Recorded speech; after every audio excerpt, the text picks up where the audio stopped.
ہمارا ٹوٹ جانا غلط نہیں ہے، یہ تو ہمیں اللہ کے قریب کر دیتا ہے۔ پھر ہم اللہ سے دعا کرتے ہیں اور وہ خوش ہوتا ہے، یوں ہم سے خوش ہو کر اللہ کن فرما دیتا ہے۔ جس رب نے ہمارے دل میں بات ڈالی، پھر ہاتھ اٹھا کر مانگنے کی توفیق دی اور ساتھ ہی قبولیت کی امید دلائی، تو یہ کیسے ہو سکتا ہے کہ وہ رب دعا قبول نہ کرے؟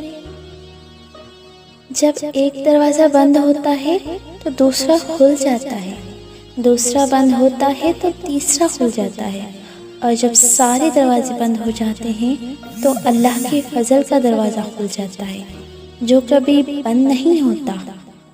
اپنی کوشش جاری رکھیں اور دعا مانگتے رہا کریں، کیونکہ ممکن اور ناممکن تو صرف انسان ہی سوچ میں ہے، اللہ کے لیے تو کچھ بھی ناممکن نہیں۔ لہٰذا اپنی امیدیں اللہ سے باندھے اور اپنی ہمت اور کوشش حوصلہ زندہ رکھے۔ اچھے دن ضرور آتے ہیں، بس ہمیں تھوڑا صبر کرنا ہوگا۔ ہو سکتا ہے ہماری زندگی میں ہونے والا معجزہ ہمارے دعا کا منتظر ہو اور ہماری دعا ہمارا نصیب بدل دے۔